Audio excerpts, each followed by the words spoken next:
Hello friends, welcome to back my YouTube channel PD Tech Math. In this lecture we have discussed questions of linear algebra CSIR NET 2022. Okay.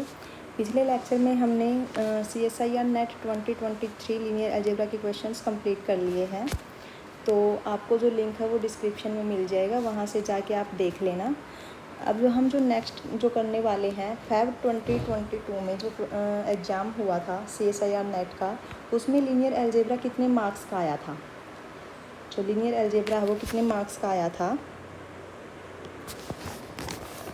आपका जो Feb 2022 में जो exam हुआ था वहाँ पे linear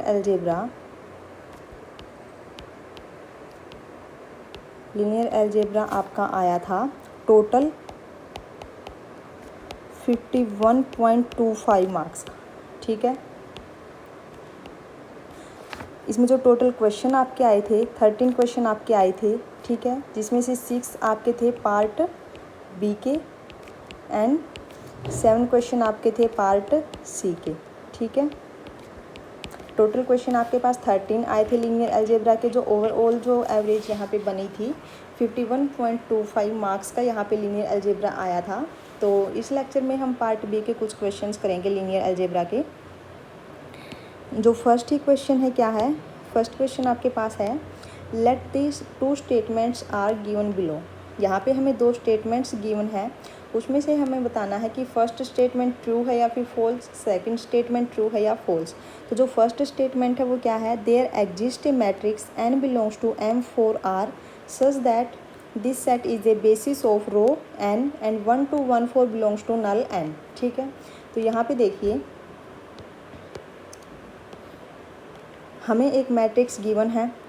matrix given क्या है, हमें स्टेटमेंट गिवन है यहाँ पे, और उसने कहा है कि देयर एग्जिस्ट ए मैट्रिक्स, एक ऐसी मैट्रिक्स एग्जिस्ट करेगी कहाँ पे M4R में सच दैट, जो कि क्या कंडीशन सेटिस्फाई करे, जो ये सेट है ये क्या हो, basis of row n and 1 to 1 4 ये कहाँ पे बिलोंग करे, नल ऑफ n में। अब यहाँ पे अगर ये set basis of row n है, इसका क्या मतलब है कि जो n मैट्रिक्स आपकी है वहाँ पे जो n मैट्रिक्स की जो रो होगी उसमें किस टाइप के एलिमेंट्स होंगे, या तो ये एलिमेंट्स होंगे या फिर इनका लीनियर कॉम्बिनेशन होगा। तो दो रो तो आपके पास यही हो गई, एक ये होगी आपके पास, एक ये होगी। ठीक है, अब जो थर्ड और फोर्थ रो जो आपकी होगी वो क्या होंगी, इन दोनों का लीनियर कॉम्बिनेशन। ठीक है ना।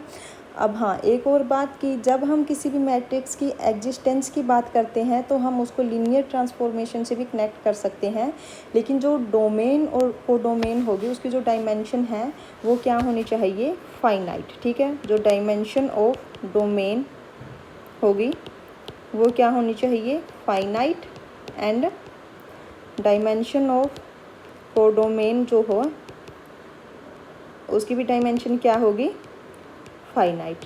ठीक है, तो यहाँ पे हमें मैट्रिक्स किस ऑर्डर की गिवन है, 4 ऑर्डर की, तो यहाँ पे तो ये फाइनाइट ही है। अब यहाँ पे देखिए हम यहाँ पे एन मैट्रिक्स को डिनोट कर लेते हैं कि एन मैट्रिक्स हम देख लेते हैं कि इसमें किस टाइप के एलिमेंट्स आएंगे।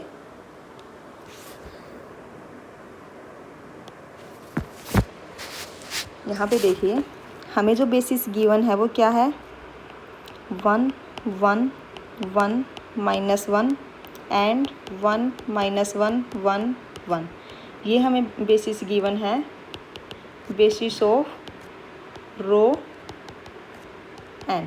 ठीक है, रो n की ये बेसिस हमें गिवन है। इसका मतलब है कि जो n मैट्रिक्स की जो रो होंगी उसमें किस टाइप के एलिमेंट्स होंगे, या तो ये एलिमेंट्स होंगे या फिर इनका लीनियर कॉम्बिनेशन होगा। ठीक है, अब हम यहाँ पे n मैट्रिक्स को डिफाइन कर लेते हैं। अब जो n मैट्रिक्स है वो कहाँ से बिलोंग करती है, जो n मैट्रिक्स है वो कहाँ से बिलोंग करती है, M4R से। ठीक है, इसका क्या मतलब है कि जो n मैट्रिक्स है वो कितने ऑर्डर की होगी, 4 क्रॉस 4 की। अब जो फर्स्ट ही एंट्री होगी यानी कि फर्स्ट रो जो होगी वो है 1 1 1 -1 एंड सेकंड रो क्या होगी, 1 -1 1 1। फर्स्ट और सेकंड रो तो हमने यहाँ पे इन्हीं दो एलिमेंट्स से कर ली।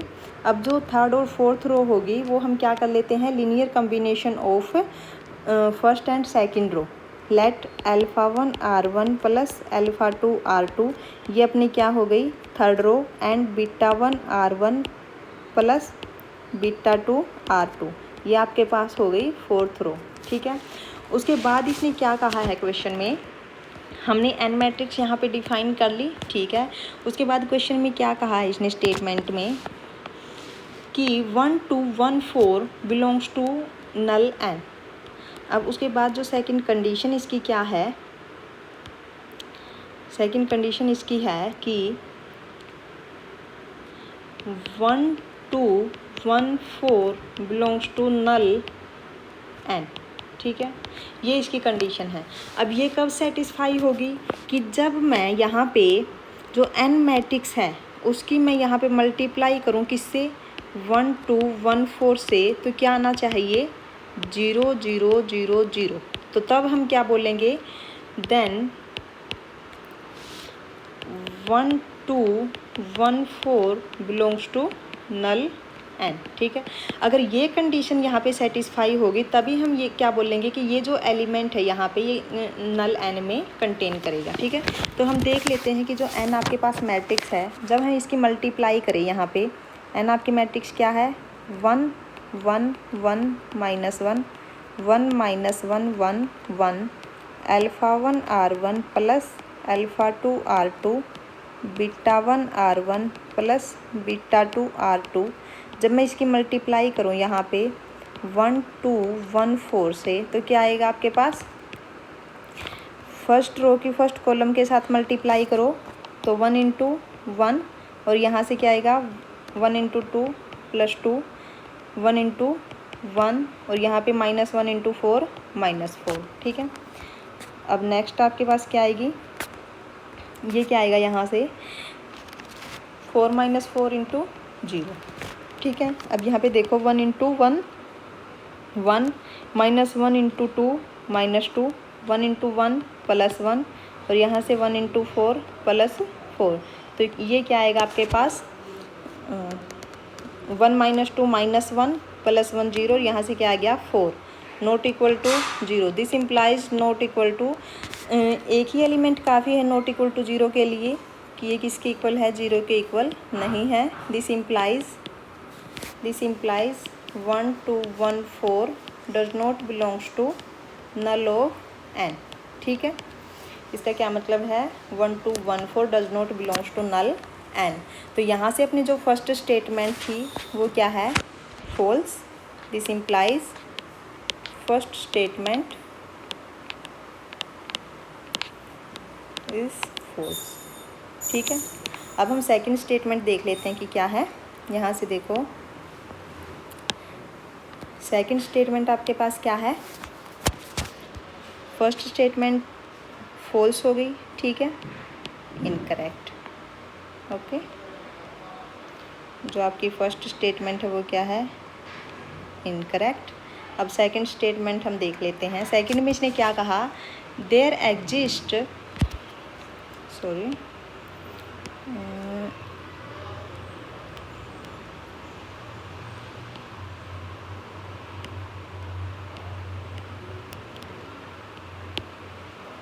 ओके,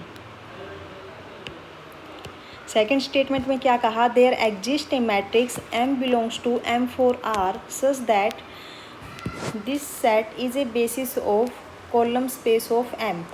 अब कॉलम स्पेस ऑफ M ये क्या होता है, column space of M is the range space of M। Column space of M का क्या मतलब है, यहाँ पे range space of M and 1 1 1 1 transpose 1 0 1 0 transpose belongs to null of M, ठीक है।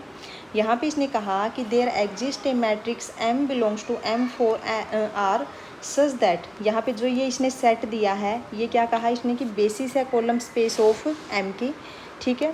यहाँ पे हम क्या कर लेते हैं, एक मैपिंग हम डिफाइन कर लेते हैं, एक लीनियर ट्रांसफॉर्मेशन हम डिफाइन करते हैं एक। यहाँ पे देखिए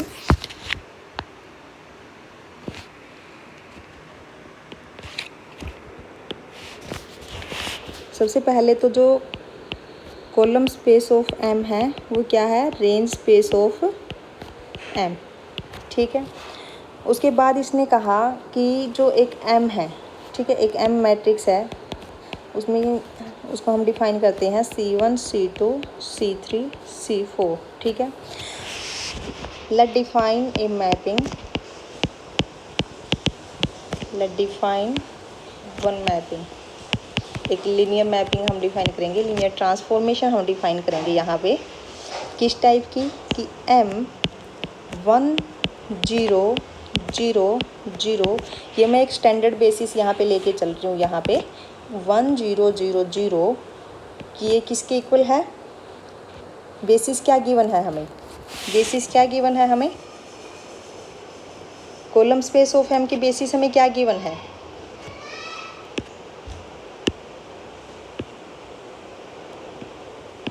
basis of column space of m क्या गिवन है, 1 1 1 0 ट्रांसपोज एंड 1 0 1 1 ट्रांसपोज, ये हमें बेसिस गिवन है। ठीक है, तो यहाँ पे क्या आएगा, अगर मैं यहाँ पे ये लीनियर ट्रांसफॉर्मेशन में डिफाइन करती हूँ तो यहाँ पे ये क्या आएगा 1 1 1 0। हमने क्या किया कि जो ये स्टैंडर्ड बेसिस हमने ली इसको मैप कर दिया कहाँ पे, 1 1 1 0 ट्रांसपोज पे। ठीक है, उसके बाद सेकंड मैंने ली स्टैंडर्ड बेसिस ही लिया सेकंड भी 0 1 0 0। ठीक है, ये इसको हमने कहाँ पे मैप कर दिया, सेकंड एलिमेंट आपके पास क्या है 1 0 1 1 ट्रांसपोज। ठीक है, ये आपके पास हो गए है, सेकंड को हमने मैप कर दिया किस पे 1 0 1 1 पे। उसके बाद हमें क्या गिवन है, उसके बाद इसने क्या कहा है, उसके बाद कहा इसने कि आगे इसने कहा कि 1 1 1 1 ट्रांसपोज एंड 1 0 1 0 ट्रांसपोज, ये कहाँ पे बिलोंग करेंगे, नल ऑफ m। ठीक है, अब ये नल ऑफ m में बिलोंग करने का क्या मतलब है, यहाँ पे नल ऑफ m में बिलोंग करने का यहाँ पे क्या मतलब है कि यहाँ पे फिर से मैंने यहाँ डिफाइन की क्या है 1 1 1 1, ये कब जाएंगे नल स्पेस ऑफ m में कि यहाँ पे जब आपका क्या है 0 0 0, इसको मैंने कहाँ पे मैप कर दिया 0 0 पे। अब फोर्थ मैंने क्या लिया 1 0 1 0 ट्रांसपोज इज इक्वल टू, इसको भी कहाँ पे मैप कर दिया मैंने 0 0 0। ठीक है, अब उसके बाद जब हम इसको मैट्रिक्स में कन्वर्ट करेंगे, हमारे पास ये जो एलिमेंट्स आए हैं ये कि अगर हम जब इसको हम मैट्रिक्स में कन्वर्ट करेंगे तो जो सेकंड स्टेटमेंट है उसकी हर कंडीशन को ये सेटिस्फाई करेगा। ठीक है, तो हम उसके लिए क्या देख लेते हैं कि जो ये अपने पास चारों हैं, फर्स्ट दो का हमें पता है कि li है, हम इस मैट्रिक्स को इसको हम मैट्रिक्स में कन्वर्ट करके हम चेक कर लेते हैं कि क्या ये li है। अगर ये li है इसका मतलब क्या है कि ये बेसिस बनेंगे। ठीक है, और फिर जो सेकंड कंडीशन है उसकी प्रॉपर्टीज़ को ये सेटिस्फाई करेगा। ठीक है, तो अब हम चेक कर लेते हैं, इसको हम मैट्रिक्स में कन्वर्ट करेंगे तो क्या आएगा, फर्स्ट एंट्री 1 0 0 0 1 0 0 1 1 1 1 1 0 1 0। ठीक है, अब यहाँ पे हम इंटरचेंज कर लेते हैं, थोड़ा कर सकते हैं हम 1 0 0 0 0 1 0 0 1 0 0 0 1 1 1 1, रोज़ को हमने चेंज किया है यहाँ पे। ठीक है ना, ऐसे। अब यहाँ पे देखिए ये किस टाइप की मैट्रिक्स है, यहाँ पे ये किस टाइप की मैट्रिक्स बन रही है, किस टाइप की मैट्रिक्स है ये यहाँ पे देखिए लोअर ट्रायंगुलर मैट्रिक्स। ठीक है, यहाँ पे देखिए ये किस टाइप की मैट्रिक्स है, lower triangular matrix, lower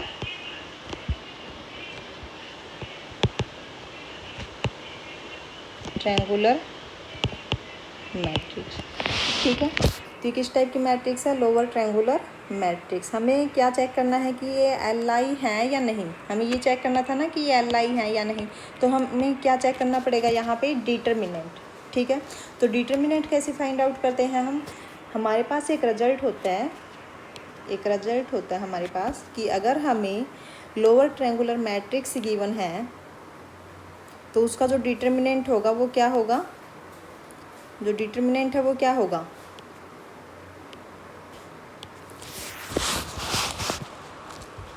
if sorry,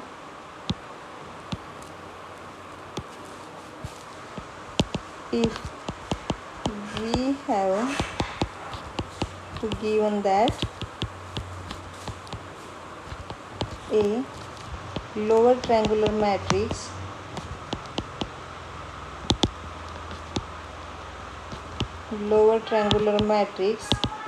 then the determinant of this matrix is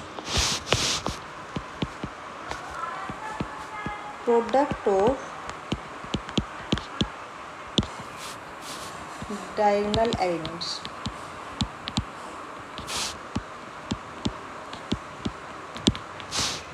ठीक है, ये आपके पास एक रिजल्ट होता है कि अगर आपको एक लोअर ट्रायंगुलर मैट्रिक्स गिवन है तो अगर उसका डिटरमिनेंट हमें फाइंड आउट करना है, ठीक है, तो क्या करेंगे हम, सिर्फ उसके डायगोनल एंट्रीज की प्रोडक्ट कर देंगे तो वो उसका क्या होगा, डिटरमिनेंट। ठीक है, तो यहाँ पे देखिए क्या आएगा डिटरमिनेंट, यहाँ पे क्या है 1, डिटरमिनेंट क्या आएगा इसका 1 इंटू 1 इंटू 1 इंटू 1, तो क्या आएगा डिटरमिनेंट इसका आ गया 1 not equal to 0। This implies ये सब क्या है, लीनियरली इंडिपेंडेंट। ठीक है, तो इसका क्या मतलब है कि जो आपकी जो सेकंड कंडीशन थी वो क्या है, ट्रू।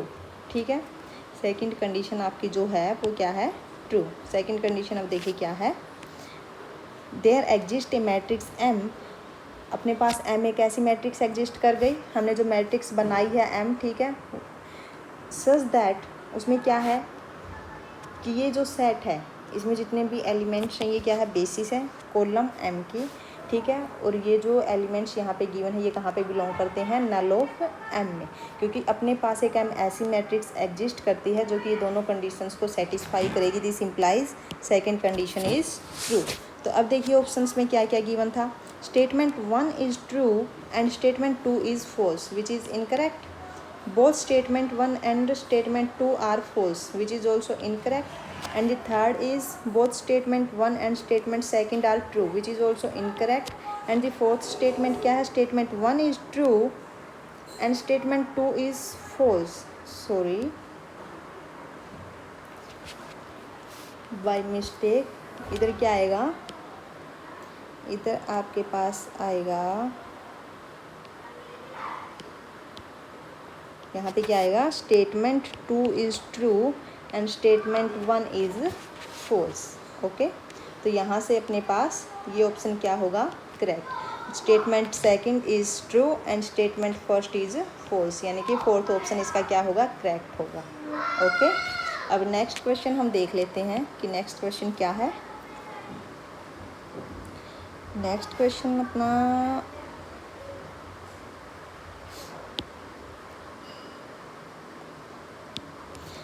सेकंड क्वेश्चन आपका है, पार्ट बी का ही है ये क्वेश्चन भी आपका कहाँ से है, सॉरी, ये क्वेश्चन भी आपका है पार्ट बी से। ठीक है, CSIR नेट 2022, ठीक है, फैब का है। अब देखिए इसमें क्या कहा इसने, let A B A 4x4 matrix, यहाँ पे हमें क्या गिवन है, एक ए मैट्रिक्स हमें गिवन है 4x4 ऑर्डर की, such that -1 1 1 -1 -2 are its eigen values. यहाँ पे आइगन वैल्यूज़ हमें गिवन है, λ1 is equal to -1, λ2 is equal to 1, λ3 is equal to 1 and λ4 is equal to -2। ये सारे के सारे क्या हैं, आइगन वैल्यूज ऑफ ए। ठीक है, these are the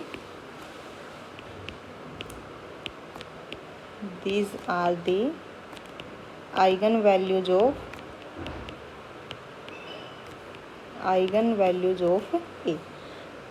If b is equal to a raised to the power 4 minus 5 a raised to the power 2 plus 5i, then trace of a plus b। हमें b क्या given है, b is equal to a raised to the power 4 minus 5 a raised to the power 2 plus 5i, ये हमें given है। तो हमें क्या find out करना है, find trace of A plus B.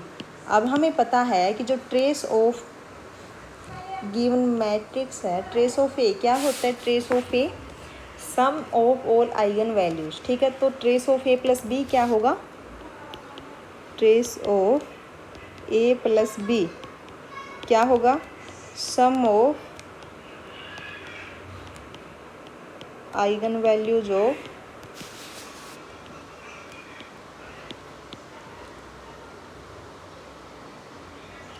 A plus B.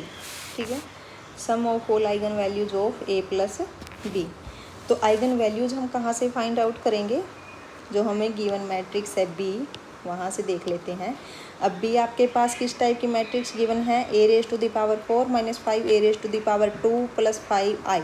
अगर मैं यहाँ से ए प्लस बी करूँ तो क्या आएगा, A plus B A raise to the power 4 minus 5 A raise to the power 2 plus A plus 5 I.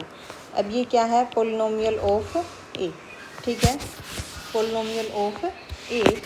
अब अपने पास एक रिजल्ट होता है, रिजल्ट क्या है कि रिजल्ट आपके पास क्या होता है, if A X is equal to lambda X then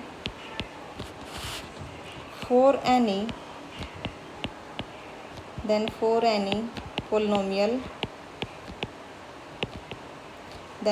polynomial px of a which is known constant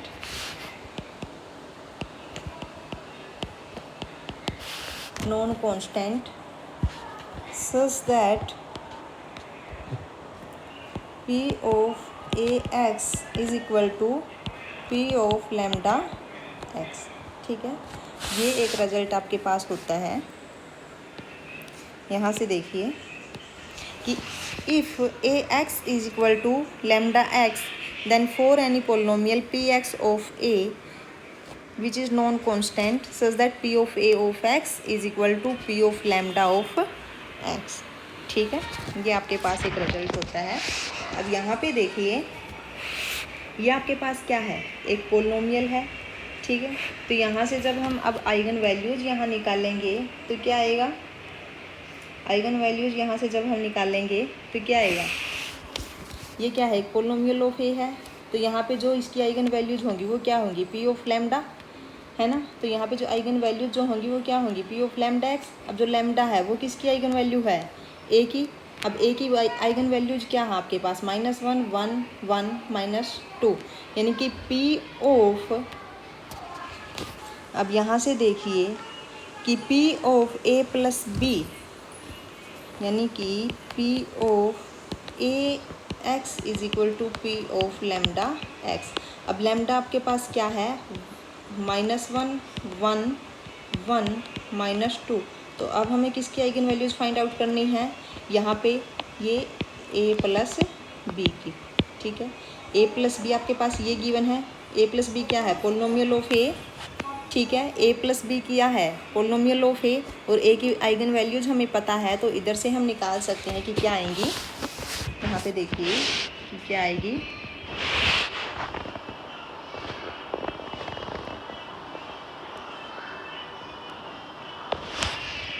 एक मिनट, आइगन वैल्यूज आपके पास है -1 1 1 -2। ठीक है, यहाँ से देखिए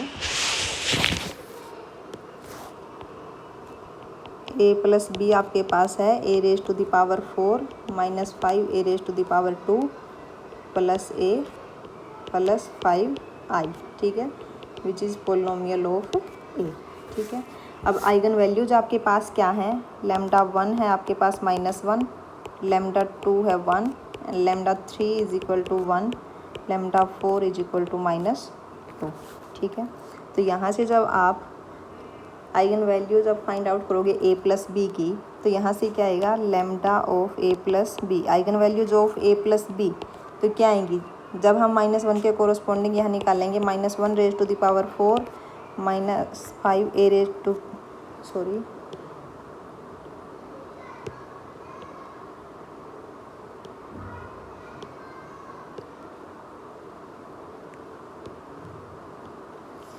minus 5 minus 1 raise to the power 2 plus minus 1 plus 5, ठीक है। तो यहाँ से क्या आएगा 1 माइनस 5 माइनस 1 प्लस 5, यहाँ पे क्या आएगा 0। तो eigen values of A plus B, first eigen value आपके पास क्या आ गई 0, सेकंड आइगन वैल्यू निकालिए क्या आएगी, इसको हम नाम दे देते हैं बीटा 1, ठीक है। अब सेकंड आइगन वैल्यू निकालिए क्या आएगी,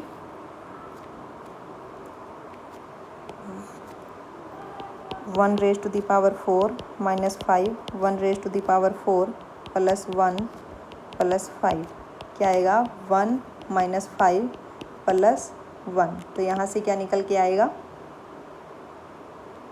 यहाँ से क्या आएगा, ये क्या किया है ए की जगह पे हमने 1 रखा, 1 raise to the power 4 minus 5 plus 1 और यहाँ से प्लस 5, सॉरी प्लस 5 से 5 कैंसिल, तो यहाँ से क्या आ गया 2, बीटा 2। अब थर्ड जब हम यहाँ पे निकालेंगे 1 पुट करेंगे, तो 1 पुट करने के बाद भी आपके पास क्या आएगा 2, ठीक है। एंड नेक्स्ट आपके पास क्या है माइनस टू पुट करो, minus 2 raise to the power 4 minus 5 minus 2 raise to the power 2 plus minus 2 plus 5 is equal to, ये किसके इक्वल आएगा यहाँ पे -1 के इक्वल। तो eigen values of A plus B किसके इक्वल आ गई 0 2 2 एंड -1, ठीक है। अब हमें क्या निकालना है trace of A plus B, तो trace of A plus B क्या आएगा sum of all eigen values, ठीक है। तो beta 1 plus beta 2 plus beta 3 plus beta 4, तो यहाँ से क्या आ गया 0 प्लस 2 प्लस 2 -1, यहाँ से आ गया आपके पास 3, ठीक है। तो trace of A plus B आपके पास क्या आ गया 3। क्वेश्चन क्या था, क्वेश्चन आपके पास क्या है, ये देखिए first option is 0 incorrect, second option is -12 incorrect, third option is 3 which is correct and D option is also incorrect, okay। अगर आपको मेरी वीडियो पसंद आती है तो please like subscribe and share.